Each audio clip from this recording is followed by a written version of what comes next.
Jakube, jednoduchá otázka na úvod. Jak těžký to byl dnes zápas pro vás? Bol to veľmi ťažký zápas, ako aj tie predtým. My vieme, že Liberec je výborný super, tiež dobre korčulujú ako aj my. Bohužiaľ ten začiatok nebol ideálny z našej strany a potom sme to už doháňali ku koncu, ale už to bolo ťažšie a ťažšie.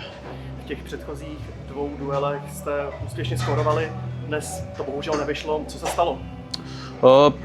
Možno viacej strelby ešte odzadu a viacej sa tlačiť do tej brány, viacej tých dorážiek.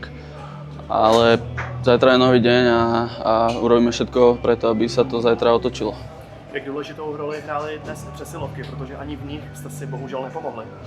Áno, presilovky neboli ideálne. Myslím si, že v Liberci sme mali lepšie tie presilovky. Bolo tam málo tlaku za mňa, takže aj toto musíme mať lepší tlak do brány.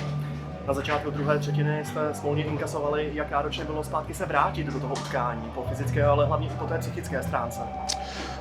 Áno, myslím si, že tá druhá tretina bola dobrá, takže ten gól nás dosť mrzí, mali sme tam veľký tlak, ale bohužiaľ oni mali jednu strelu, im to tam padlo, nám to tam nepadlo, takže tiež možno niekedy jednoduchšie riešenia a myslím si, že to pôjde zasa.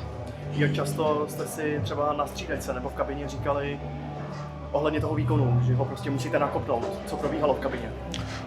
Tak my sme si vždycky povedali po tretine nejaké veci, čo boli dobré, čo boli zlé, čo musíme zlepšiť.